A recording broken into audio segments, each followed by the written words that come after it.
Let's say there was a law that was put into place that the NBA had to accept a team filled with 5 foot and under players. So you had some guys 4'3", 4'7", 4'1", 4'2", etc. Right?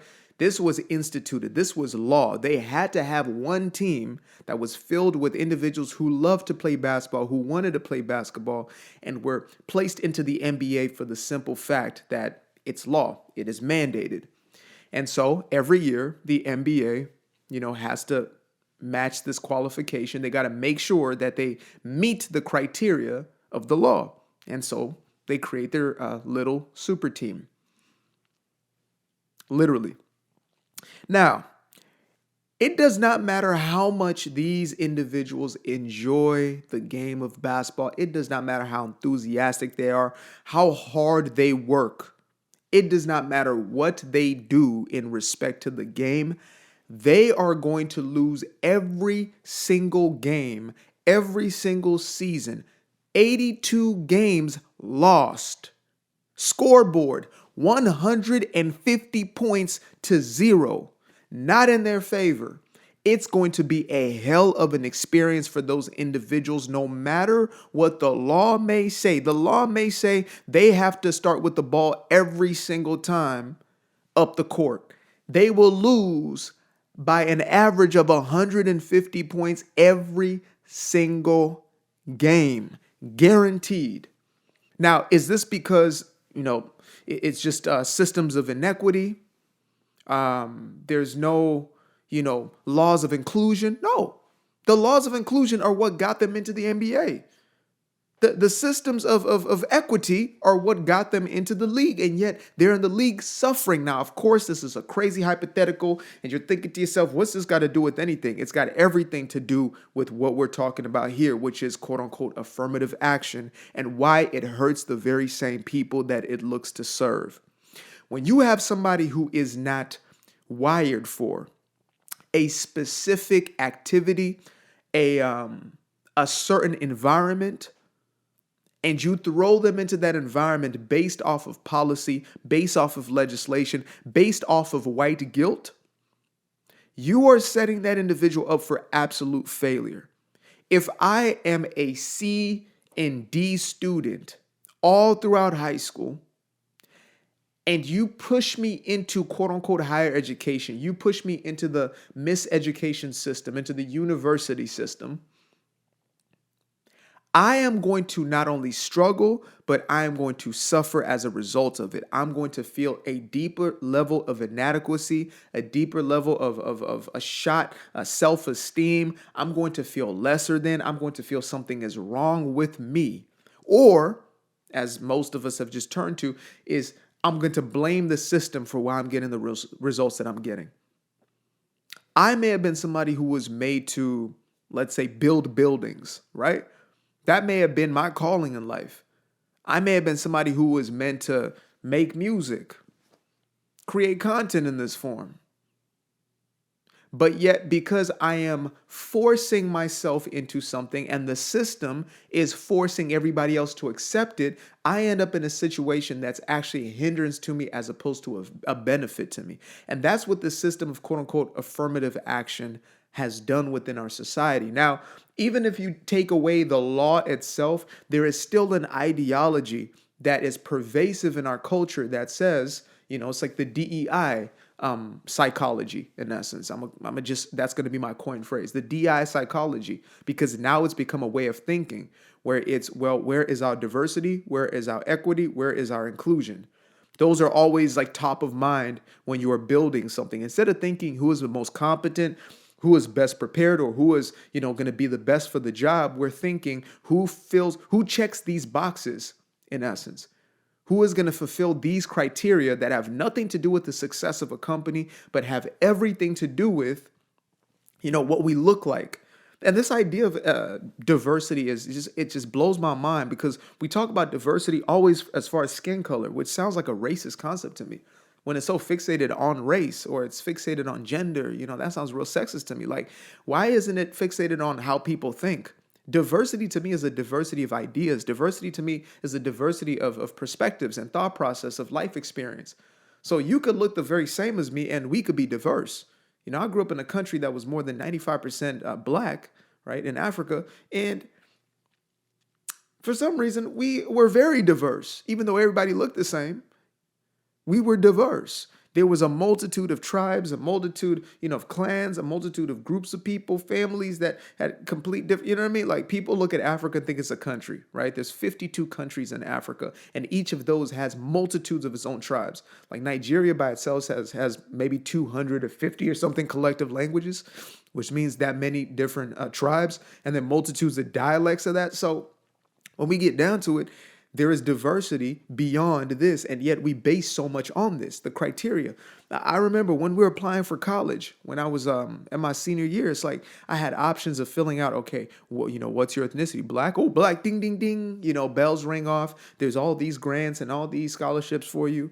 What are you? Asian. Oh, yeah, we're gonna have to hold your position for a while. I know you're an A student. I know you're probably overqualified for the job, but we're going to have to hold your position because this dude right here who's been smoking weed since his freshman year every single day, not turning in half his assignments, which is this guy right here, he deserves a spot.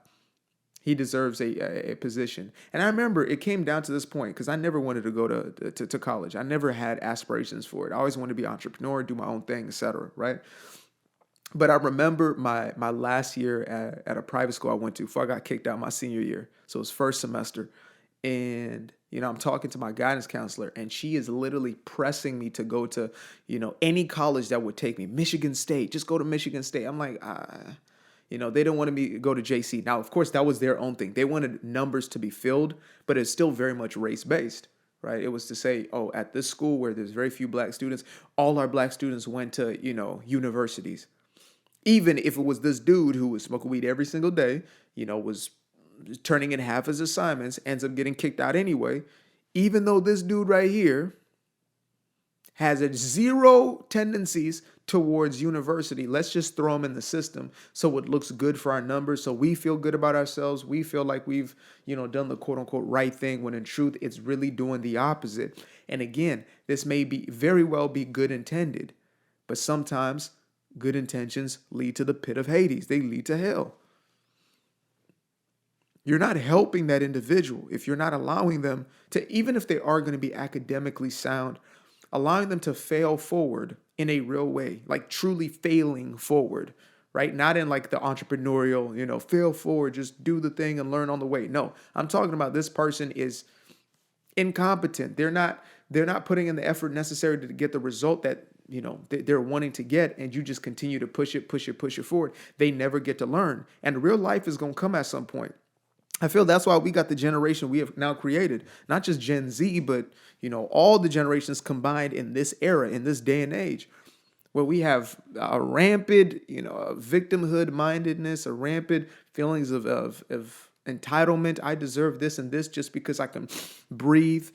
We have a multitude we have a large grouping of individuals who believe that they should have something just because, that it's a right. I might actually make a whole video on this. It's like, it's my right to do this. It's my right to do that. It's my right to do. No, your only right is to exist and to be free in your being. But your right is not to, what the society and the culture has created for you is not your right. You understand me?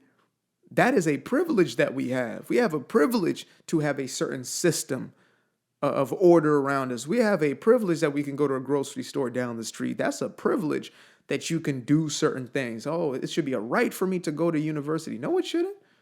That's not a right. That's in most of the planet. They're just getting to a place where just education, like K through 12, is being institutionalized. It's not a right for you to go to Michigan and go to do keg stands. It's not a right for you to go to Arizona State or University of Arizona and goddamn, flash your Hooters. That's not a right. That's not a right. It's not a right. It's a privilege, if you have the opportunity to do so, beautiful, but it's not a right. And we have to get ourselves out of this frame of mind. It's like, well, these people deserve this because it's unfair for them. You're not doing them any service. You're not allowing that person to develop any character. You're not allowing that person to develop any level of resilience where they can actually know for a fact that they can do for self. They're not going to rely on you to always be, checking for them and doing things for them, like helicopter parents and babying them through the entire process. We now got a generation, and this ain't Gen Z, upwards to 20% of these kids are showing up to a job interview with their mom or their dad, and then they're mad when they don't get the job. I don't understand why they didn't get the job. Huh? Man, your folks didn't do you any service. This affirmative action mentality, again, it's become a rampant psychology. It's become a way in which we perceive life overall. It's not just legislation. It's not just what's put into law, which is obviously a huge piece of it, but it's the way in which we're raising children. It's the way in which we're programming and conditioning them. And again, I like to assume ignorance before malice. I like to say, hopefully it's not an evil agenda, but when you start looking at it, it's looking like malice. It's looking like a whole lot of malice. It's looking like the way to condition a softer and weaker and more docile society that's not willing to actually do for self and does not believe in itself. Because once you have that belief in self, that's everything. When you can develop that attribute within yourself, you're unstoppable. Because no excuse can stand in the way of you becoming who you want to become. It's not going to be the system's fault. It's not going to be racism's fault, the man's fault, this one, that one. It's not going to be anybody's. It's going to be in your control, in your hands. You're not a victim to circumstance. You're not a victim to life. But instead, you're one who is actually creating consciously and intentionally, cultivating, crafting your own life.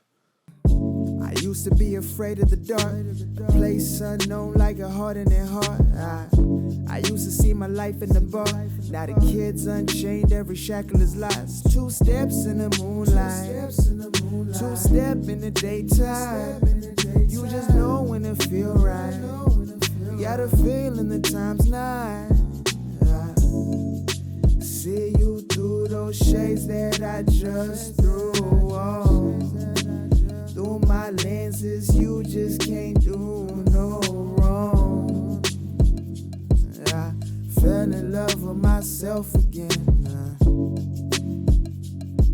I fell in love with myself. I fell in love with the sunshine. I fell in love with the light. I fell in love with the full moon. I fell in love with the night.